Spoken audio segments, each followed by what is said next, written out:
welcome to the DD podcast. This is where we speak to female experts about all things relevant to working women in India today, from relationships, career, finance, health and wellness, everything that you can think of. In this episode, we're talking to Meeta Gupta from Moolah for Women, where she helps women unapologetically make and spend their money, build wealth for themselves, and do all of this without feeling guilty.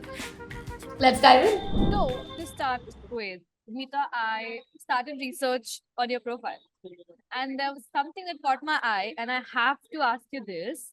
Your LinkedIn says if you've survived 1,000 days, you can survive 1,000 more. I loved it. B, can you please elaborate more on where that came from? Absolutely. So thank you so much, both of you, Chandni and Anshika, for having me over here. Love your energies, like I said. And to answer your question on the 1,000 day bit, I had read it in this book called Outlier by Malcolm Gladwell. If you've read that book, which says that if you do something for 1,000 days, then you become good at it. And of course, 10 years is something that he also goes on to talk about 10 years, right? So if you've been there and done that for 10 long years, then you become a master. And that's what keeps me going, to say that you have to do one step at a time, but you continue to work. And yes, if I've survived for 1,000 days, and they say to run a business, if you've been able to do it for 1,000 days, that means you've been consistent, you've been disciplined, you've been, you've been riding the waves, because they're ups, they're down. So I guess that's where it came from. Got it. Okay. Chandni, want to go ahead? I just wanted to add, I remember when we started with just content on Instagram, I would often go to Anshika and complain to her that, hey, what is this? This post didn't get good views. What are we doing wrong? And Anshika said, Chandni, we will do this for 100 days, 100 posts, whichever comes first. And then we'll complain to each other or figure out a solution. If we've not done something for 100 days, we don't know anything, right? We're like getting too ahead of learned enough. We just like, you know how you play cricket and like, ये तो trial ball है. The 100 reps are probably your trial balls. So that. I think now go to business from like 100 posts. Absolutely. You learn so many things as you go along, right? I mean, and you learn to survive. You become a survivor. Yeah. Awesome. So, Meeta, what I wanna like this, you're doing like you're building Moolah right now, right? And like you said, you're in this for for 1,000 days, and that means it's a long, long time. I want to know a little bit about, before we dive into other things, I want to know a little bit about what your journey was like before Moolah. How did you stumble upon this idea, and what you plan on doing for these 1,000 days after this? Superb. So to begin with, a little bit about my background, and maybe you could call it an introduction. So I actually I've done my MBA in finance. I passed out way back in 1992. So it's been more than 30 years of my working life, out of which more than 25 years was in corporate jobs. And three and a half years, just close to 4 years back, I started Moolah. At that time, it was just a very, very strong desire and an urge to financially reach out to every woman and literally hold them by their collar and say, listen, please, this is a very important life skill, please acquire it. And that's how it all began. And I'm actually, like I said, I'm a corporate banker. I did not have any retail banking experience or none of that, but there was this very, very strong desire to give back to the society, to give back something and do something for women. And that's where it all began. I actually started with just, I wrote a message on WhatsApp and I sent it to my friends and family. I said, please forward it to a whole bunch of people. And those were COVID days. This was in July of 2020. And I guess people were sitting at home and probably they didn't have anything better to do. So they all jumped onto onto that WhatsApp chat, which was, it was free, right? So they all came in. And I remember the first time my group had about more than 100 women. And I said, oh my God, the game is on. I literally said that I had zero idea what I'm going to present there or put there for the people. But I just was so passionate. I said, kuch to kar lenge. We'll be able to do something, because I know that in my heart, there is something which I want to share with people. So that's how it began. Why, if I can say so, there is, of course, a long story behind that. Starting probably from my own childhood, I've had a beautiful life. My parents have been, really abundant. I mean, they've always shown me abundance. We've lived a very, very lavish lifestyle, gone for holidays, had fun, always never had any dearth of money in terms of how our parents brought us up. But they didn't teach us how to save, probably, so we enjoyed our life. We did all of that. But I mean, they told us how to do planning and how you should be planning, but money was never talked about when we were at home. And so when I got married, I saw the other side of the spectrum. So my father-in-law is very conservative about money, and because of that, he would forego a lot of his today's pleasures to see that he has retirement money. And my parents never saved for themselves. They were like, they blew it probably most of their money on all of us. Touchwood, they did things which kept them secure, and they're touchwood absolutely secure financially today. But as a kid, I was never given the whole idea about, oh, money needs to be saved or it needs to be kept for a future. So those were thoughts which were not there with me. But like I said, when I got married, I saw that in my father-in-law, and I literally liked it. I said, this is something which is very, very important, right? And that is something which came to me. But very interestingly, and I like to always tell this story. So let me tell you a story. Do you like to listen to stories? Okay, so let me tell you a story. So there are two boys, okay, Paul and John, let's call them. They're sitting on the dinner table with their parents, and their parents are bickering, okay, and they're like, the mom is saying, why do you continuously keep smoking, to the dad, huh? And it's not good for health, and don't do that. Now these two boys are sitting at the dinner table and looking at their parents.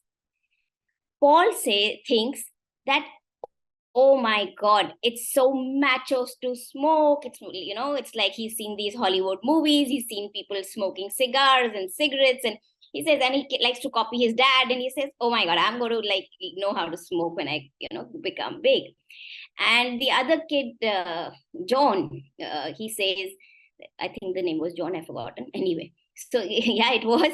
So John says that he saw his very close friend's father pass away because of lung cancer. And he was of the idea that smoking is really bad for health, and because of which he became a non-smoker when he became. So same family, same dinner table conversations, two people take away very different things from a dinner table, right? Which depends on their own values, environment, beliefs, and many other things. It's the same thing which happened with my husband. So my husband saw my father-in-law being very conservative about money. And because he was so conservative about money, they did not enjoy their life as kids. They were very regimented. Oh, you must study. Oh, you must do this. You must prioritize other things over pleasure. And so when we got married, he became that Paul, right? Where he wanted to enjoy his money. So he never again learned to save. He used to, and we used to, again, same, it happens in all families, I guess, in a lot of families, that we again used to bicker about money. And I used to tell him, save, why don't you put it in insurance? Why don't you do this? And he used to say, yeah, don't worry. I'm taking care, don't worry. I'll manage. And so I used to continuously save my money, and he didn't. And so what happened was, everything went well. So 25 years of our life passed, and that bickering continued. I knew he wasn't saving, so I was saving my money. He was okay to spend on me and my, we again had a good lifestyle. Cut to, we came to Mumbai. Sorry, not to Mumbai, to Dubai. We came to Dubai, okay, 7 years back. And my daughter had left for the US to study. And that's the time I shifted. And he had shifted, my husband had shifted 1 year before because he'd got a job here. And within about a year, or even less than a year of when I shifted to Dubai, my husband lost his job. Okay. And when he lost his job, he He said, yeah, don't worry. All is good. All is good. My daughter's now studying in New York, right? Expensive city, expensive college, everything.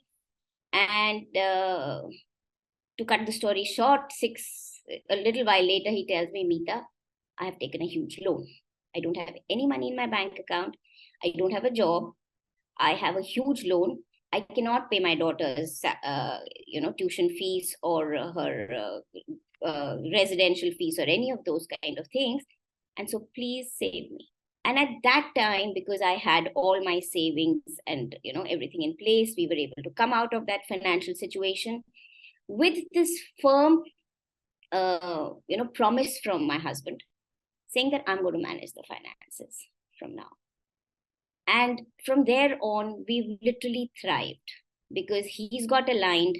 What happened was he started, because I was managing the funds with that same amount of money. Now we're able to not only live a Dubai lifestyle, we're able to, fund our daughter's education. We're able to pay off the loans. We're able to save. And he was pleasantly surprised to say that that same amount of money can do so much. So that made me again, reinforce that thought in my head that if something like this can happen to me, a person who understands finance, who knows finance from like the core of it, right? I went through a financial mess and I was able to come out of it because I knew it. What about the thousands and millions of women who are depending on their husbands that, oh, we'll be taken care of? And then the whole lot of power games getting played on them. The whole lot of things that, oh, because we're not financially independent, we cannot live separately, we can't take a divorce, we can't become independent, and living in fear, living in anxiety. And all those things really made me feel that this is something when we got stable. So the first thing I needed to do was have some stability in the family in terms of the finances. So the first 2 years after I moved to Dubai, 2-3 years, I was trying to settle everything. And then once all that got settled, we were in a comfortable position. I said, now I'm going to be, leaving my corporate job and beginning. And that's how it all began. A long story to your short question. No, I have three questions of like for all three parts. And I will start with like the first one because I mean I'm tempted to do the last question, but I'll probably do that, right? What I picked from the first part of your story in terms of how was most people when they think about starting a business per se, there is so much thought that goes into it. And it's a spectrum, right? You either get stuck in analysis paralysis or you just do the thing and figure it out. I think what you said was brilliant. You said, okay, I just sent a WhatsApp message, I forwarded it to everybody, and suddenly, with all that, with because of multiple things, there were 100 women that you now had to figure things with, right? What's the lesson there? Is it? I read something that day by Radhika Gupta from NY. Things happen in hard execution and not like large strategy, right? Just come So again. I think am I lost you in stuck? the middle. Yeah. Yeah, I was saying, so what's the lesson there, right? Just got started. You knew what was it because you were confident in where was it because you were taught to do business in a certain way? I'm curious about the lesson. No, 100%. So let me give you the lessons. Yes, very interesting question. So the first thing is that when I began, so as a personality, first of all, let me talk to you about me as a personality. I'm a doer. I'm like a person who likes to take moderate risks, in the sense like to take risks, but with a vision that I always I call it a stop loss. So I know what's my worst case scenario in life. Once you know what's your worst case scenario in life, then you just take a risk, right? And then see how it manifests itself, because you leave it to the forces of nature to see how it moves. And so for me, I had a long-term vision that this is what I want to do. I want to empower 1 million women. I had zero idea how am I going to do that. I didn't even know I still don't know whether it's going to happen for me. But the fact is that I'm willing to just enjoy every moment and take that baby step at a time. And I'm not proving it to anybody. When we are in this whole race, also probably it's a question of my time, the space I am in. I took Moolah and I started Moolah when I was in a financially comfortable position. I've taken care of my responsibilities. And that's the reason. And I tell this to a lot of women who want to just jump into entrepreneurship when they have a lot of responsibility. Oh, I'm leaving my job and I'm starting. I said, listen, nobody's going to give you business from day zero. How are you going to survive? Right? So you need to know how you're going to survive. You need to have a backup plan before. You need to know what your worst case scenarios are before you jump on to take any risk. And once I had done that, then it's free flowing. And so I covered my back totally before I took that risk. Yeah, that's really lovely. I think lots of lessons for Anshika and me here as well. Meeta, the other thing from your story that I picked up on was two things, right? One, we just few days ago, we have a group for like friends of decoding Draupadi. Some people who supported us since a long time now, and we keep obviously, for example, you have obviously been a supporter recently, and on that group we chat about multiple things. We shared one of the posts about money, and somebody asked us what is different with money when it comes to women. Why is there a gender angle to this, right? And essentially their question was, is our conversations around money gendered? And your story also mentioned that in this case it was it was like a male who had a financial crisis, and you sort of brought this out, right? So um if the world needs to understand, okay, there is an angle of gender here with money, what is that angle? Why is it important to speak to women more consciously when it comes to money? Again, a brilliant question and a very, very pertinent question. Very pertinent, because that's where it all begins. It begins in the social conditioning, right? It's in the deep social conditioning with which women come, that will be taken care of. Our primary role is we are the nurturer, we are the people who take care of the homes. And I always again give a story. So can I give you another story? So let's begin. Yeah. So think about, let's call a boy and a girl, let's call him Kabir and let's call somebody Tanya. Okay. So Kabir and Tanya are two little boys and girls. Okay. Kabir lives with his family. He's like probably 10 years old, lives with his parents. Tanya is again 10 years old, lives with her parents. Okay. Both of them haven't been taught anything about money. It's taboo to talk about money in terms. I mean, it's a parent thing. It's a elder thing. But kids observe, right? So Kabir observes that his father is the breadwinner of the family. He takes all the money decisions. The mother is the caretaker. She's the nurturer. She does all that. So he automatically understands that that is his role as he grows older, right? Whereas when you see Tanya, same thing, she also has not been, taught about money, but she again sees these things, that the mother is the caretaker, the nurturer, and provides, the father provides for the family, and she automatically starts assuming that's her role. Okay. Now Kabir and Tanya get older and they get married. Okay. So now think about Kabir and Tanya now being in the middle of the ocean.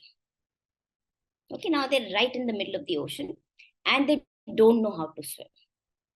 Okay, so what does Kabir do? He has three options. Either he learns, he says, oh, this is my work, I have to learn how to swim. And he's like, oh my God. And he becomes a very good swimmer. He swims to the shore, or he like really strives and, tries hard, but is just able to manage to come to the shore, or he probably drowns because he's not able to take it. What does Tanya do? Tanya has many options. The first automatic option is, oh, I'll be taken care of. That's not my work. A Prince Charming is going to be, been all taught in schools that, when we were kids, that Prince Charmings come and save us. So, hello, Kabir will come and save me, right? So she learns that, so now there were three Kabirs. The first Kabir is that he takes her along and they both swim to the shore very coolly. And she feels happy and, she's in a comfort zone. Second situation, she again takes Kabir. The second Kabir, who is striving, really struggling, and she kind of says, okay, my life is doomed and I've got married to this Kabir who doesn't know how to manage his finances. Whatever. The third one, she again blames destiny and says, life is not good or whatever. Or see, the other option is she learns how to swim herself, right? So there could be that situation where she learns how to swim herself. Now, I would want you to cut back to the situation when we go back when these kids were 10 years. Now, if at 10 years their parents had said that, listen, both of managing money is a thing which is gender agnostic. We work together as a family to manage money, to manage home also. It's both people's responsibility to do both, right? And when these kids grow big, when they're now get married and in the middle of the ocean, they both complement one another. They both strive towards a family goal of reaching the shore together, right? And which storyline would you want to be a part of? Second for sure. Yeah. To again say the same thing, that it's all about conditioning. It's about, oh, this is something which is not our role. So we just take a back seat. Even for women, they've learned how to earn. But the whole idea is, oh, my mom used to ask money from my dad. I do not need to ask money from my dad. I am independent. But then the next step doesn't come, that managing money is a thing which you need for the rest of your life, right? It's not just that I can spend money because I can now buy things which I want to buy. It's much more than that. And that's some role which they've still not taken it on themselves for a lot of girls and women. Have a follow up. So you talk about conditioning for kids. Now, today we live in a world where, say, most kids have grown up to see their parents having certain roles around money, and nobody breaks out of it. And today they see the world where there are people who are talking about managing your money for yourself, and there are people who talk about their family probably talks about fitting in that role. What would you tell these young people about their relationship with money that would probably help them break out of their mental restrictions around money? I was just listening to Indra Nui, okay, the other day. I mean, in fact, I think just before I was talking to you, came on this Zoom session, I was listening to her, and she said something very, very.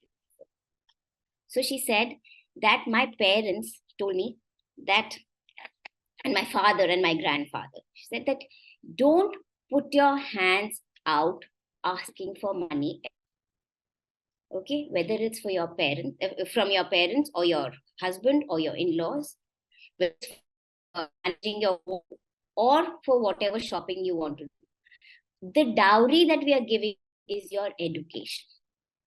We have done best for you is by providing you education. And so please stand on your 2 feet forever. And I think that's what I would want to tell every girl, that it's you who has to stand on your feet. Don't put your hand like this and say, please give me money. Don't be in that situation. Yeah. Yeah. I think most of the women around me that I grew up with were told they were not told this. And today they struggle to, as 30-year-old women, they struggle to believe that they have the ability to do this for themselves. All of them are educated women, and they struggle to, obviously, 20 years of conditioning versus what you believe now is it's a very equal fight, right? Like, so they struggle to believe that, okay, I have the ability to go out and do this for myself. They're fighting so much to be able to believe that. Yeah. Sorry, Anshika, did you have a thought or a follow up on this? I did not That I have a can. follow Yeah. up, but something when you were telling your first story about yourself, something I picked up on was you mentioning the fact that you've lived a lavish life and you've had fancy everything, and you're okay with it, right?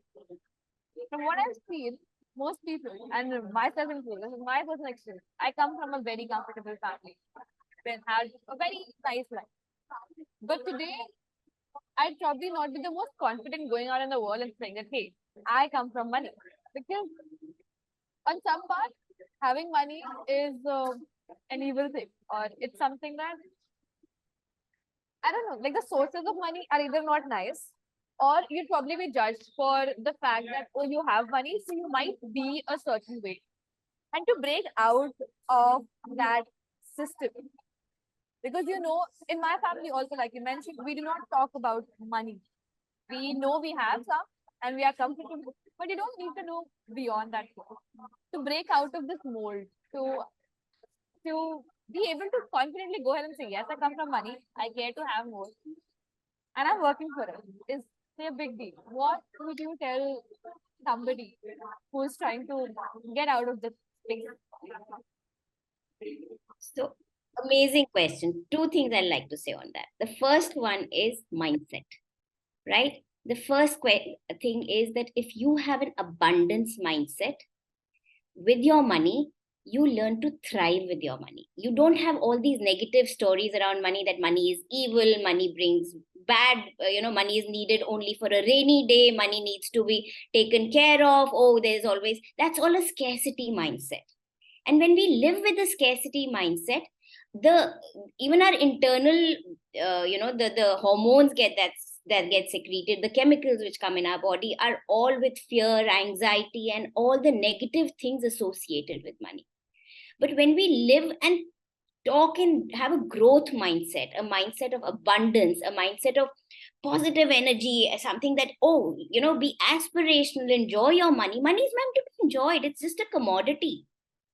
We are giving colors to money with our own perceptions about money and what has been fed to us by our families, by our environments, and people around us, right?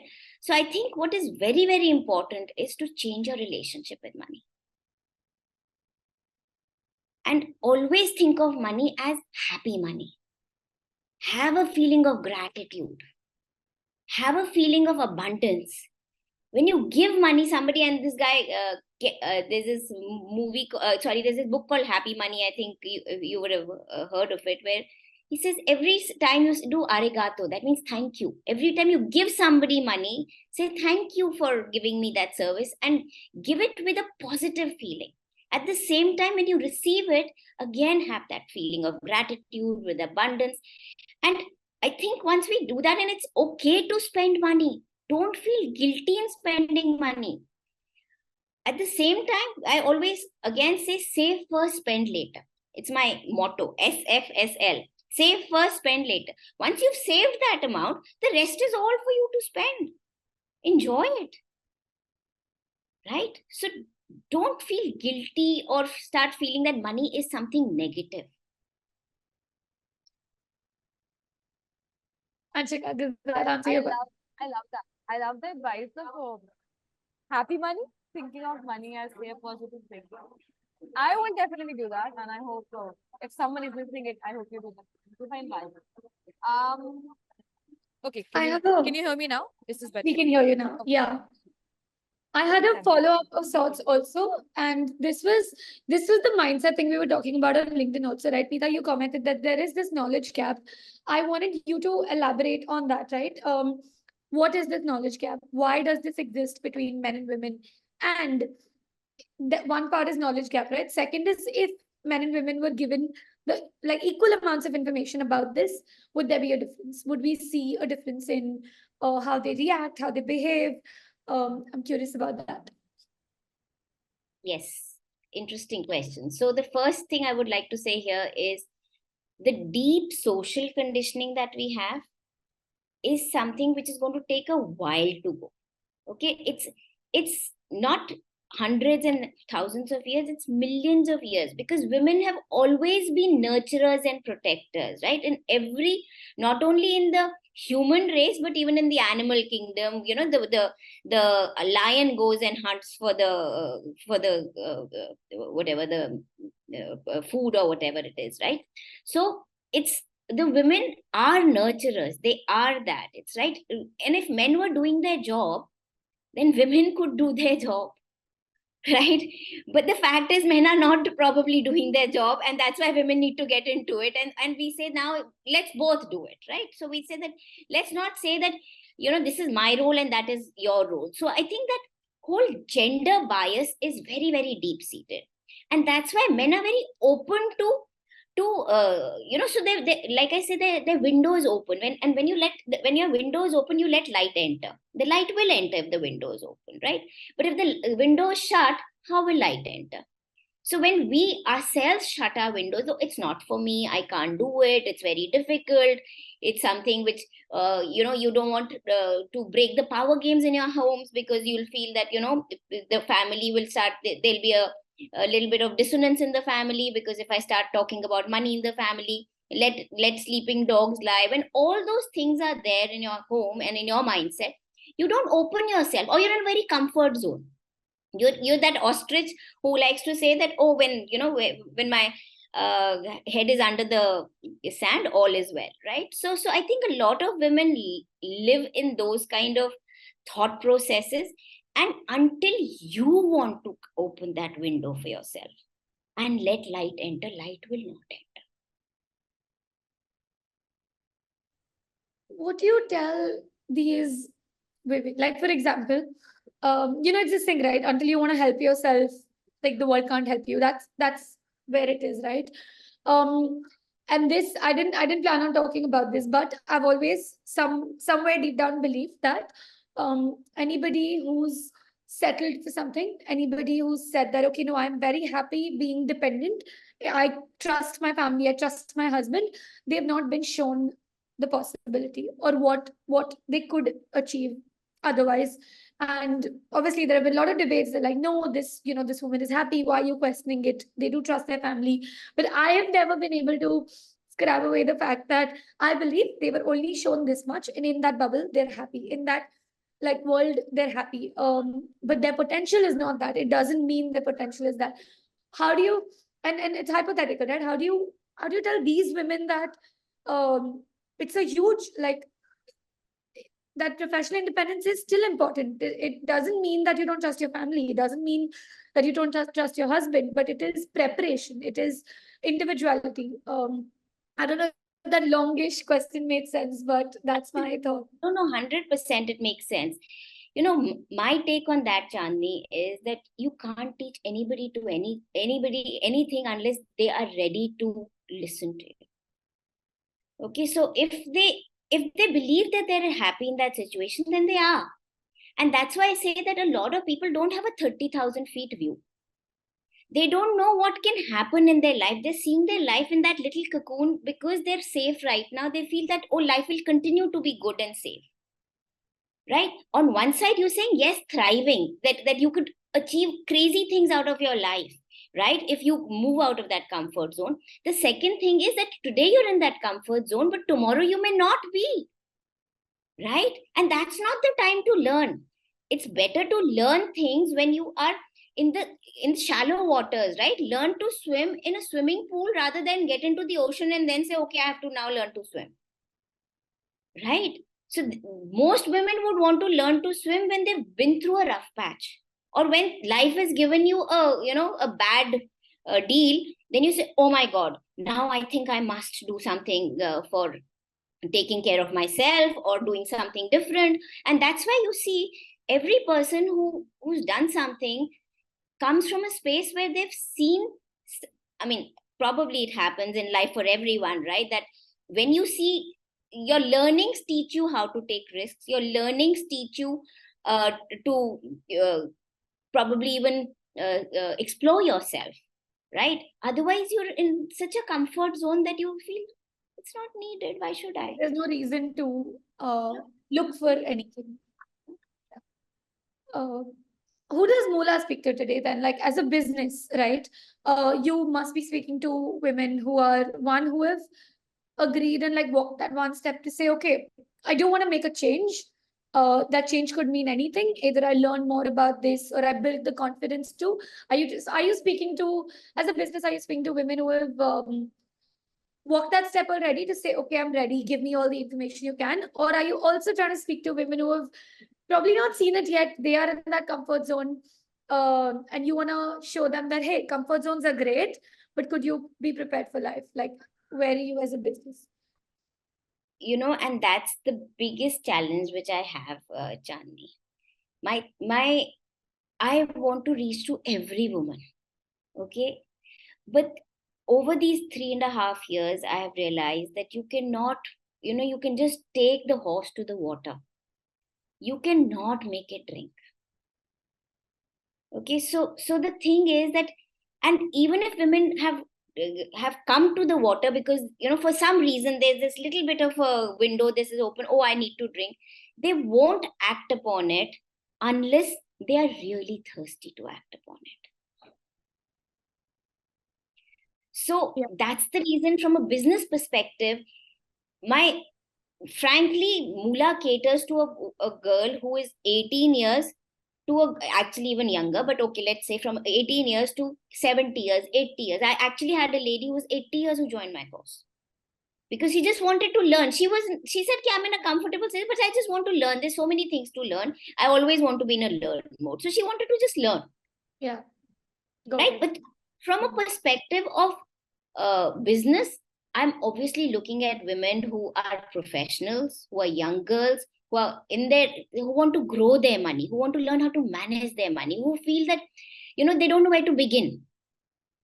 So that's the set of people I am, from a business perspective, trying to target. Got it. That is helpful. Yeah. Okay, do you have a follow-up or a thought on this? I have a question. So, you might have talked to thousands of women so far about the experience with money. Now, somebody who might not be your typical target audience would be, say, an 80-year-old person who you think would probably know everything about money. Can you probably give me an example, a story of somebody else also who you think does seemingly might not need literacy on money because they probably know a lot of it, have a lot of it, etc. But has been a good lesson or an experience for people to realize that no matter where you are in life, you probably need to know and care for what your money is doing for you. I love your questions, girls. You people are rocking it. So let me, again, very interesting question. Many things came to my mind, but what stays with it and what I am going to talk about is that I also have a lot of women who are chartered accountants who come to my course. So here there are women who know their everything. And it's a story for me also. I'm a finance professional, but for 25 years while I was doing my corporate banking, I never looked at my personal finances. I kept saving, but I didn't really bother about it. It wasn't the thing that I need to effectively manage my money to see that what are my financial goals, what do I want to do with it, how do I want to grow it, what is the, seek an active financial advisor, think about what are my financial goals, how do I see my life progressing from it. I had zero idea.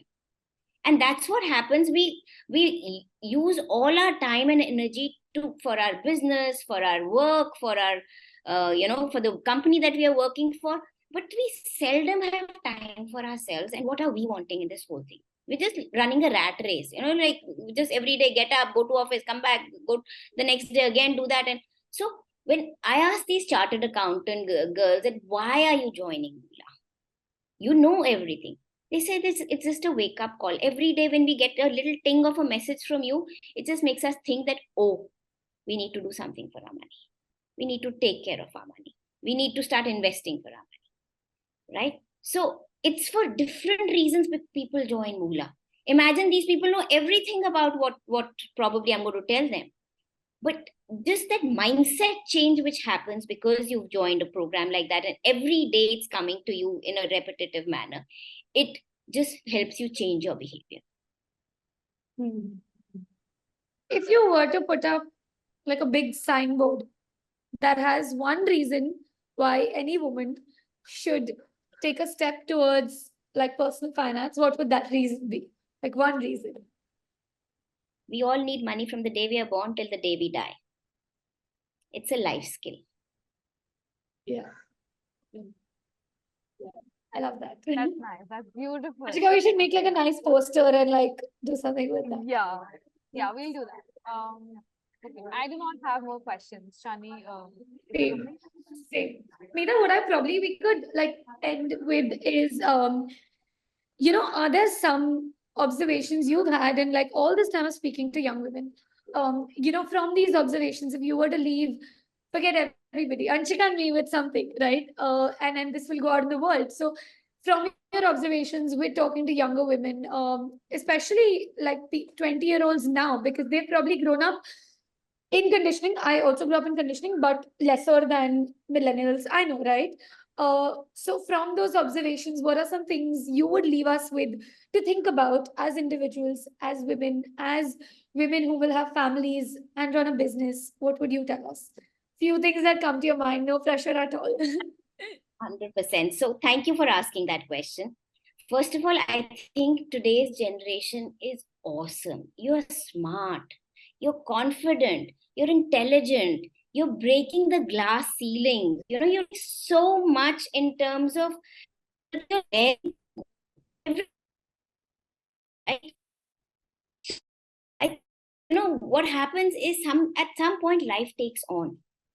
And when we give life's thread to somebody else, because now we at one point you'll get married, you'll have kids, and probably things change. And then we were having, as older people, we were having this discussion. It's really prudent to women not stop their careers for kids. Probably not. Because at some time nurturing becomes important. But so what is important is having conversations before choosing your life partner on money. What are his aspirations with money versus yours? Having probably a prenup agreement. Why not have a prenup agreement? What's so bad about that? If you take a career break, talk to your husband that, listen, we are both in a family. I'm taking this career break for this reason. How will I be protected monetarily? How will I be secured? Right? These are wear your oxygen mask first before going and doing social service to the world. Yeah. So if you can just have those basic things in place, protect yourself, not only today but forever. Think about your protection in what if scenarios, and that's when you won't have anxiety. That's why you won't have fear for the future, because you've protected yourself. Yeah. And then you're better equipped to do everything that you want to for the world, for yourself. That is lovely.